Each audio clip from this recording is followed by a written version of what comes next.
Welcome back to episode 7 of Bloops and Barrels, a Big Ten softball podcast. I'm Ethan Siegel. He is Adam Beck.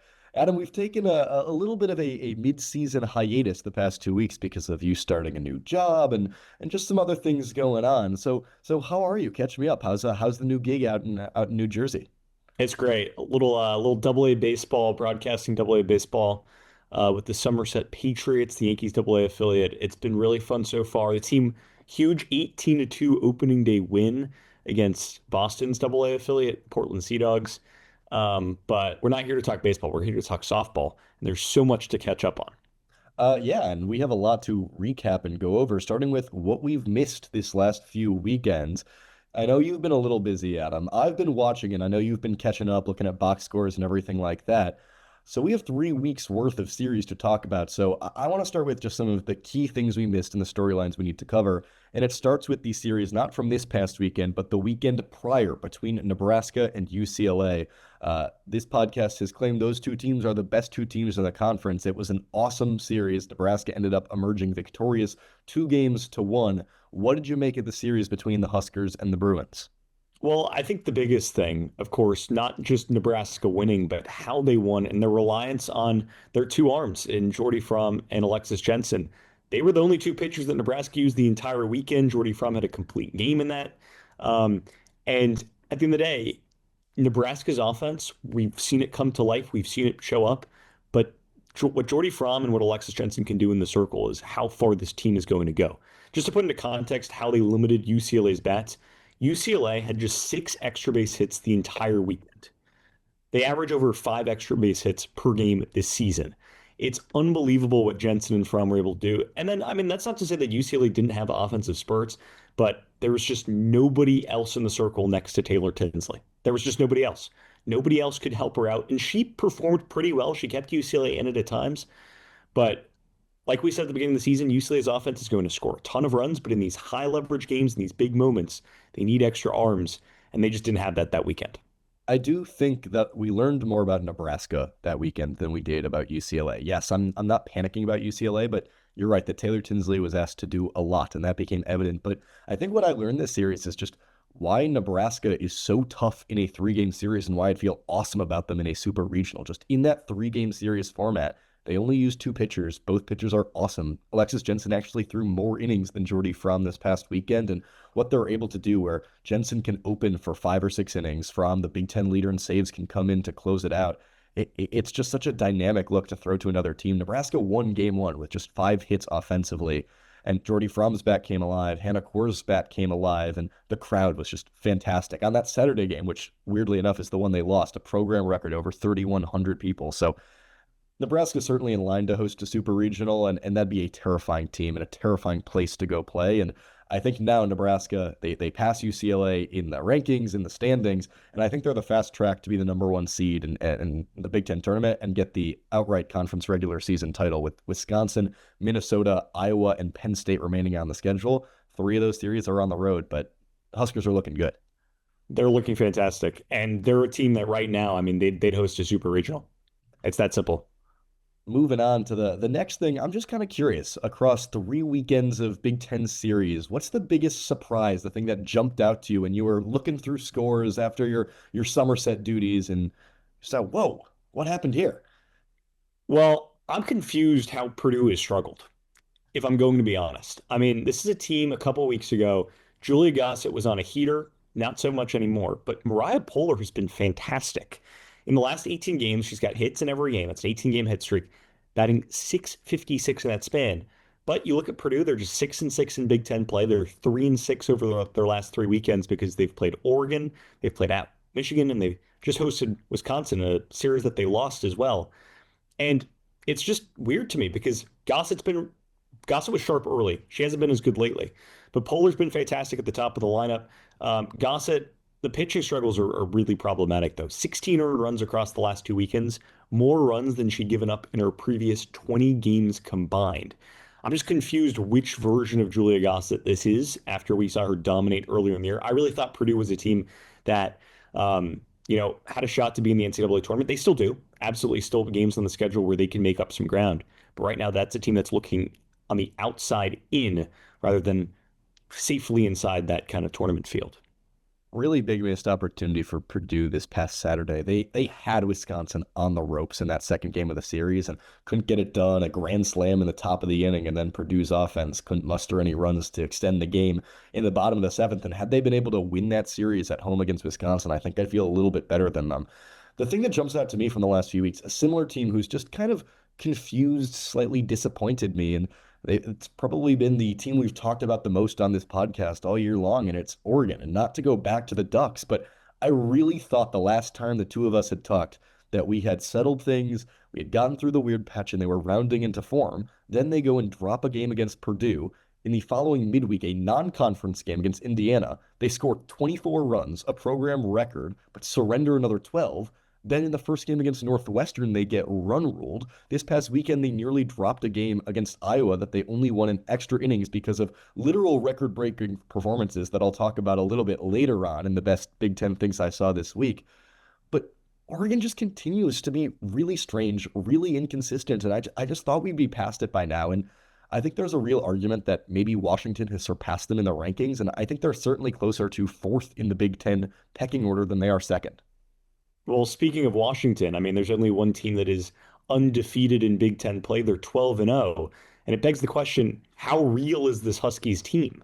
Well, I wanted to talk about Washington because, yeah, 12-0 in conference play. They are currently the leader in the Big Ten, but they didn't have a conference series this weekend. They went 1-3 in non-conference action, 2 games apiece against Stanford and St. Mary's. They dropped both against the Gales, and they split against a ranked Stanford team.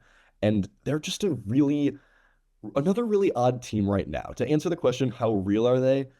The answer, I think, is mostly, but I'm not all the way there. The offense, no doubt about it, is awesome. They have 5 players batting OPS over 1,000, but it has not really showed up quite as much in big games. They average about 7.5 runs per game this season. That goes down to just 3.4 in the 8 games they've played against ranked opponents, which is a small sample size to begin with and an indicator that they haven't played a ton of tough teams. And I would say the pitching, as good as Morgan Reimer has been, as good as Ramuno has been, I'd say it's closer to very good than it is to elite.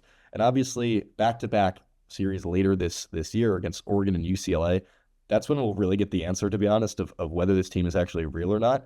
And I think they could take a game from both of those teams, maybe even 2 from Oregon and win the series. But if the question is, do I expect them to stay at number one, the answer is absolutely not. No, yeah, I don't think anybody's kind of questioning that. This is a team that is safely in the NCAA tournament field. I don't think that's a question mark. They're good. They're not great. They're kind of a back end top 25 team, and I don't think that's too hot of a take. But as you mentioned, that UCLA series and that Oregon series are huge because we're going to learn so much about this team in the last month of the season. But I think the tough weekend this past weekend just kind of reaffirmed they're competitive, they're solid. But at the end of the day, this is a team that's not in really in the top 15 conversation. They're more 25 plus or minus a couple spots. But I think this is the fourth best team in the conference overall, and I think that's going to make it a really interesting series against Oregon. Just because I think Washington could end up being the third best team in the conference because it just depends which version of Oregon shows up. I think they're a team that may be in play to host a regional, but it's going to just kind of depend on how things shake out. They're right on that line, as you mentioned, like lower half of teens type team. But you were kind of alluding to it, and we were talking about it a little bit. Let's dive in. We're at the point of the season where we're on full postseason watch, and the Big Ten has been sending several teams to the tournament each of the last few years, and that's certainly even more true with the addition of those 3 West Coast squads. So let's start in a few different buckets. I think there are 4 teams, we've already talked about all 4 of them on this podcast, that we are confident are in. Those obviously being Oregon, Washington, Nebraska, UCLA. No protesting there, I assume, from you. No, none. And then I think there are a few teams that we can just kind of rule out at this point in the season. Rutgers, Michigan State, Maryland, Minnesota, Illinois. Any one of those teams you think maybe could sneak in? Remember when I was high on Michigan State after their first weekend? Yeah, it feels like a while ago. Feels like a long time ago. So that leaves us with 8 teams that we're going to sort into different buckets within the bubble. Teams that we lean yes if the NCAA for when the NCAA selection comes around later this year, teams we lean no, and teams that we think are a true toss-up to get into the field. Those teams, Wisconsin, Michigan, Purdue, Northwestern, Penn State, Indiana, Iowa, and Ohio State. Let's start with the teams that you lean yes. Just tell me all of them. I'm going to see where we agree, where we disagree. Well, I lean yes for none of them. I don't think Wow. if the tournament were to start today, any of those teams are safely in. I just don't. I really don't. There's not a team in there that's higher than 35 in the RPI, and I think that's really difficult given the Big Ten strength of schedule. There's no team with a really resume that pops off. So for right now, there are no teams that are safely in among that group. Interesting. I do have a few because I think more than you, I think I'm factoring in future schedule and what I will imagine will happen over the next few weeks. So for me, I have three teams that I'm leaning yes on. Two of them, I do feel confident in, those two being Wisconsin and Michigan. Both of those teams, no awful losses on the year, are undefeated in quad four. And Michigan, I think, is the highest of the Big Ten teams in RPI. They also have five quad two wins on the year, and the schedule is going to really ease up for the Wolverines. They took a big series this weekend against Northwestern after a really tough start to the conference gauntlet, having to play Nebraska and Washington. So I feel good about both of those teams overall. 4 weeks from now, I think they'll be in. And I also, you talked about them a little earlier. Right now, I lean yes on Purdue. I just believe in this Boilermakers team. I know a little bit more than you. And I'm factoring in a little bit of future projection, but this is just a team that I'm staking my flag on. I'm confident in the offense. They hit for average. They can run, and I think we're going to see the better version of Julia Gossett. You talked about that a little earlier. So those are the three teams where I lean yes. I don't disagree with any of those arguments. I see it. I believe it. Maybe I don't so believe it. I see the path, but for me right now, I don't I don't think I would put my name next to them. Would you have all three of those teams in the toss-up category? I would have Wisconsin and Michigan definitely in the toss-up category. Those are 100% toss-up teams, mid 30s in the RPI. Michigan, that was a huge comeback win over Northwestern on Sunday. Massive. They absolutely needed that to stick in this kind of category. If they had dropped a series on the road at Northwestern, I think that would have really tanked their hopes, just with how slow their start was in Big Ten play. And then Wisconsin, I think it's a huge series next weekend against Nebraska. If you can steal one in that series, that's a team that has a real conversation to truly be in. I could I see will Purdue say maybe. with a team like Nebraska, there's a chance that Wisconsin could get swept and their RPI could move up just because they haven't played a ton of tough teams. So no matter what, I think that Nebraska series will really help them out. I'm curious who else you would have in that toss-up bucket. For me, that those are the only two teams that are safely in my toss-up bucket. I think there's a Wow. lot of teams in my lean no that are like trying to inch toward the door of the toss-up. But for right now, those are the only two teams that I feel like have a chance at getting in. You are far more pessimistic than I, Adam Beck. I have three more teams in my toss-up category, and I think part of this is I just think at the end of the year, a lot of times they're going to favor Big Ten, Big 12, ACC, and SEC teams as just bids to get in over a lot of these second and third best teams in non-power conferences. I just think the RPI is going to really factor in because you look at the RPI and 17 of the top 35 teams are in the SEC. I don't know the exact number, but it's going to be a lot of SEC teams. And then you're going to get, I just think you'll have more Big Ten teams than you think. So I also have Northwestern in the toss up category. I think they are inching towards the 50s in RPI. They're mid 50s right now, and they have a really easy schedule upcoming the rest of the way in the Big Ten. And at a certain point, Northwestern, yes, they need resume boosters. They don't have a ton of those already in the past. But I think kind of like last year, Northwestern, if you're able to get to about 30 wins because of the non-conference schedule that they played, I think they're going to be in consideration between a few more midweeks and a few easy Big Ten series. I think they're going to get close to that 30 number. So I think they're around like a 40% chance of getting in. Penn State, I feel pretty similar about. I believe in that team. I believe in the talent on that team, the pitching on that team. So I think they have a chance to just play themselves in the conversation. And then Indiana, the opposite. I really believe in that offense. The metrics don't look good. They just haven't played anyone. They really probably regret dropping silly games to Minnesota and Rutgers. They couldn't close the door when they had UCLA's back against the wall, and they just didn't schedule hard non-conference at all. But this is just another team that passes the eye test. The offense is one of the best in the conference, one of the better offenses in the country. And I think with the few series coming up, they have a few chances to really prove themselves going forward. I think they're a team who is a true toss-up. I think they could get it. And You know what? I mean, I think in reality, it's somewhere probably in between both of ours. Last year, the Big Ten had 8 teams in the field. And for me to only think there's 4 teams is probably, that might be the case if the season were to end right this second. I think you make a good argument about, the schedule, the remaining schedule, and how that plays into things. Um, we'll see. I'll add that just neither of us thought Northwestern was going to be a tournament team last year. We didn't think their Oh, resume was good 100%. enough, especially after losing to Purdue in their first game of the Big Ten tournament, and they still got into a regional. And I'm just factoring that in that I think the committee is always more lenient with Big Ten teams, especially with programs like a Northwestern, like a Michigan, who have track records of success, have coaches who have been doing it for a long time. And I guess to everyone, I guess for you is in the lean no category, but I officially have Ohio State and Iowa in my lean no categories. Ohio State is by far the lowest of these teams in RPI. That said, they play Michigan, Penn State, Oregon, and Washington are their 4 remaining Big Ten series. Go 12 and So 0. yeah, if you go 8-4 in those series, there are plenty of opportunities to boost your RPI. I do not think that will happen, but the Buckeyes have played better recently, so I am not ready to just officially roll them out. But I lean no, and then Iowa.